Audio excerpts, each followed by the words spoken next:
Well, we're going to look at the 1969 Roadrunner 383 4-speed car again. And the purpose of this video is I'm going to kind of walk around it, talk about it, and really kind of dig deep into the overall condition of it. And I figure some people might get something out of this because, and this is nothing negative about the previous owner. He's a great guy. We made a great deal on the car, and everybody's okay with everything in the end. But kind of a way that when you're standing at distance, everything looks great, and once you get up close, what to look for and what you really start to see. So I'm going to talk about kind of what the car is as I kind of go around, show you guys the car a little bit. You guys can kind of get a feel for what we're working with here.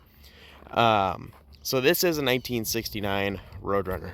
This is a real RM code. This is a two-door post car, as you can see by the post on the rear quarter window area.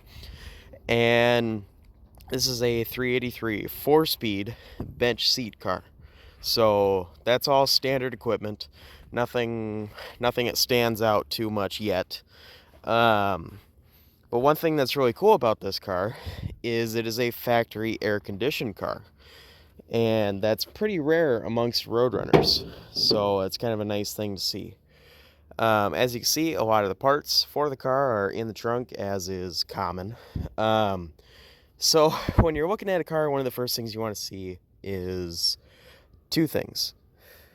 The two main things are, what is the condition of the body and how complete is it?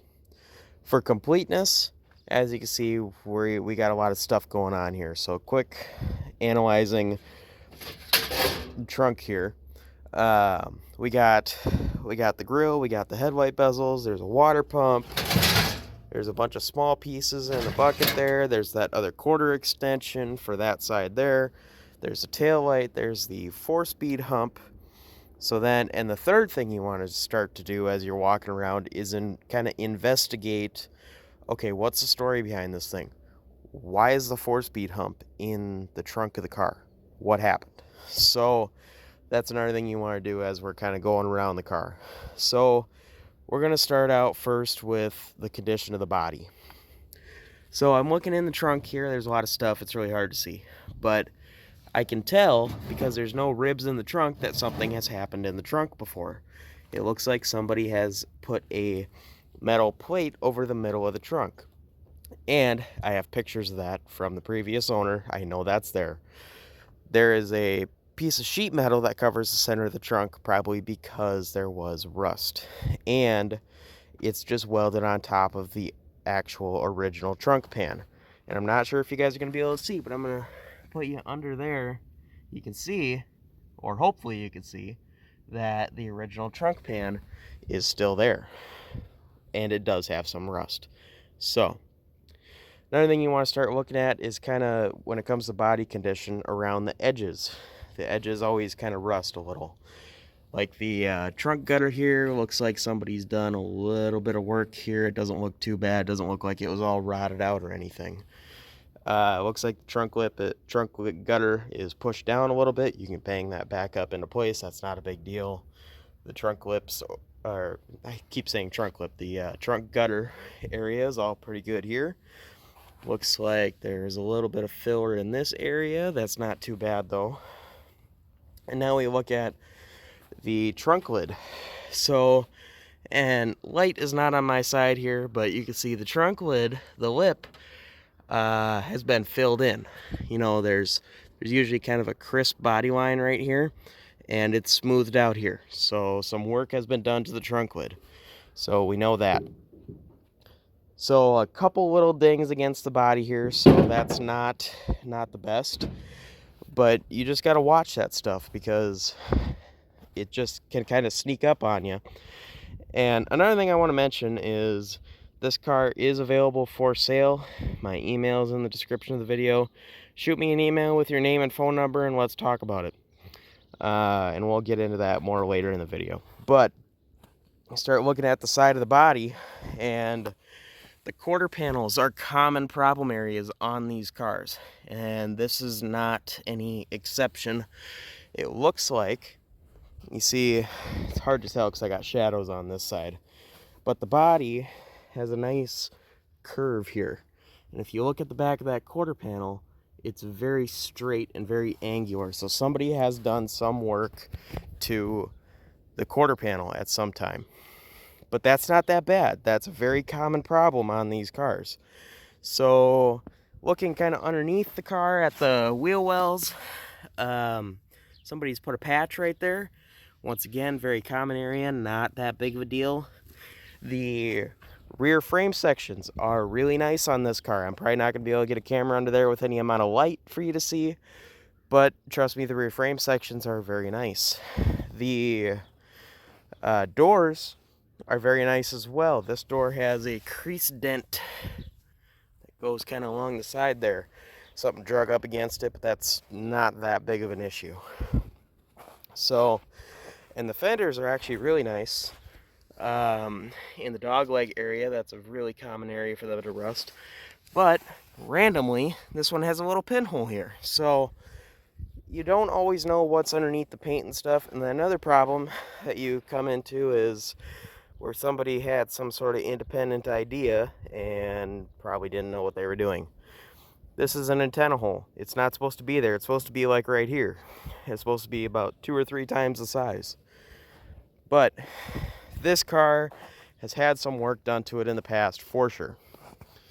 Another thing I want to mention is there's a link in the description of the video to the first original video I did of this car and to the video that me and my buddy Jed at Scott's Speed Shop did with the car together. So I'm going to link both those in the description of the video and label them, so definitely check those out after you watch this one. So definitely consider doing that. And then we start looking at what does the car have for substance. As you can see there, RM21H9. So RM is Roadrunner, 21 is two-door post, H is 383, 9 is 69, E is the plant it came from. So that's all good, that all adds up. And when we start looking at the inside of the car, we start seeing other things. Once again, we discovered the 4-speed hump was missing from this, and it's in the trunk. Good that it's complete, good that we have it, but why is it not there? So, I don't know if you guys will be able to see, but there's a line right here that's welded, and that runs up to right underneath kind of the pedal area there, that somebody has cut in a piece of metal and put over where there was some rust, just like they did in the trunk. So, no real big surprise there. You know, trunk quarters, floor, that's very common stuff for these cars, for these B-bodies. But you start looking at some of the details on the interior. It's very complete overall. But like, we're missing the ashtray, that's in the trunk. We're missing the radio. I don't know if I have that or not, but that's not a very big deal to get one. The seat is there, the back seat is there. This was originally B5 blue with blue bench seat interior. Another thing, when you're looking at these cars, you want to start looking at parts. You want to start looking at what's been done, what's been changed, and what parts are going to be hard to replace or hard to find. This one, why is there a column shift column in a 4-speed car? And this is a 4-speed car. I could show you that on the fender tag later. So somebody, once upon a time, swapped out the column. So that's kind of a problem, but that's not that big of a deal. You can get a column conversion kit, or you can just find another column. It'd probably be cheaper and easier just to get the conversion kit. And then you look at other parts. The bumpers are in here, and they're in okay condition. The radiator is missing, so there it is. It's in the car. This is a very complete car, so that's a nice bonus. So let's get kind of in the hood, where things get a little bit interesting. So you look at this and you're like, oh, okay, well, working with something decent at least. It's all here. There's the air conditioning compressor, factory air conditioning car. You can see on the firewall the cutouts for the air conditioning. It's a really rare option, really tough stuff to find, so that's what makes this car a little bit special. The engine looks very, very original, very stock, and it is. And probably the best thing about this car is it runs. Now, a lot of people are like, well, what do you mean it runs? There's no radiator, there's no gas tank, there's nothing. But when I pop off that air cleaner and I fill the bowls with gasoline, and throw a battery in it, run a hot wire to the coil, it fired right up. Go look at some of the other videos like I mentioned that are in the top of the description for that. At the end of this, I'll put a clip of it running, but definitely check those out. I can show you in depth more in those videos. I'm not going to go through and fire it up when it's only 30 something degrees right now and I don't have a battery in it. So I'll have to just put a clip in here, and I'll see you guys over in the other videos if you take a few minutes to look at that. So back to analyzing the body. This is a very large problem here for the car, but it's not that bad. I don't know how well you guys can see, but there's rust in the frame rail, on the front frame rail there. And then another typical area, the battery tray. It looks like there's a little bit of rust underneath the battery tray. It's kind of hard to tell. But once again, that's very common problems. And underneath, you want to look at the structure of the car, because the hardest thing to replace on a car is the structure. That is a structural problem. So that will need to be addressed. Now I'll get you guys up here. You can see it blistering on the backside. And the other frame rail has a little bit of blistering, but not enough that I think it's going to be a hole. So everything other than that is good structure-wise. The torsion bar cross member is good. The rockers are good. The rear frame rails are good. All that's fine. The leaf spring purges are fine. So that's not a big thing. And then you start looking at, like I mentioned before, the hard to find, hard to replace parts. One kind of ding against this car is the hood. The hood does have a little bit of rust there, and a little bit by the hinges, and a little bit up here by the latch. So keep that in mind if you're looking at cars like this, or if you're potentially interested in this one. So, but otherwise, you know, the skin of the hood looks pretty nice. Moving on to this side of the body, this fender is actually really nice. This door is really nice. The rocker here is really nice. The quarter panel, kind of same sort of thing. It doesn't quite look right. And if I would stick a magnet on there, I'm sure that there's some unnecessary body work, but that's very typical. Very typical of a, 50-something-year-old car.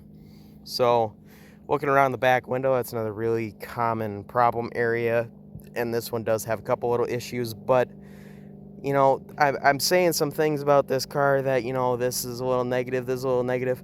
Overall, this car is in incredible condition as compared to most of the other ones that I've seen, for rust. So looks like it probably had some rust around the back window. Looks like somebody's been kind of putting in some other metal or shaping it kind of funny. So what I would do is at least probably cut about a 2-inch strip and either remake it or get a replacement panel. And those are available aftermarket too. So, and that's another thing you want to be aware of is what can you buy aftermarket, and if you can't buy it aftermarket, can you get it? So keep that in mind. But the car is pretty incredible as far as how complete it is.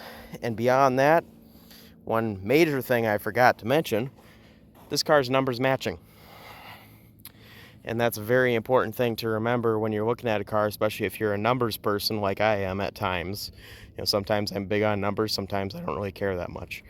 But this car has the numbers matching engine and transmission. And you can tell that, first of all, just by looking at the condition of it. You can assume that it's numbers matching, but on the side of the block, we did look at by the oil pan rail on the passenger side of the engine block, and the VIN number is stamped on the car. And then another thing you want to look at, I told you guys I was going to show you guys the fender tag, so I will. So there's the fender tag. You can see the B5, no, it's B5 with B7 interior, excuse me. I think I said B5 before. But it doesn't have anything too crazy on it, but you can see right there the H51 air conditioning, and then that the fender tag matches the VIN, and that's important. So, with that in mind, this car is available for sale. You've seen the condition, you know what you're getting for the most part. Yeah, I'm sure there's a couple things I missed. Yeah, I'm sure there's a couple little spots that are here and there, but you get a rough idea of what you're looking at when you see this car. These cars are going for a lot of money right now, and I know that if I was to put it together and get it running and driving and actually take it up the road and back, I could probably get a little over 20 for it, 20,000. But this car, asking price, located in Farmington, Minnesota, will be 15. So 15 for a real Roadrunner, numbers matching, 383, 4-speed. Everything on it is in definitely reasonable and workable condition. It does need some typical repairs, but it's a really great car overall, and it's not often that we find them in this condition. I mean, the previous one of last week's videos was delivering a 69 GTX to Texas, and that car was wasted underneath all the frame rails and everything. Quarters are bad, and and fenders needed a lot of work. The doors even had a couple little spots here and there, and everything was just kind of falling apart on it a little bit. But even that is a really common representation of a car. This is far above average. So with that in mind, located in Farmington, Minnesota, zip code 55024 if you prefer to look it up that way. My email's in the description of the video. It's RyanBarsnessYT at gmail.com. And definitely shoot me an email with your phone number, name, or questions, or anything like that, and we'll see if we can come to an agreement. But if not, and this isn't really a for sale ad, this is just showing you guys what to look for when you're getting into purchasing a car, especially a B-body, especially something like this. So definitely let me know what you think in the comments. Definitely consider liking, subscribing, and all that stuff. I really appreciate it. We've been growing the channel a lot lately, and I appreciate every one of you guys. And going into the holiday season, I hope everybody is happy, healthy, and safe, and has a great holiday season. But definitely, I'll see you guys in the next one.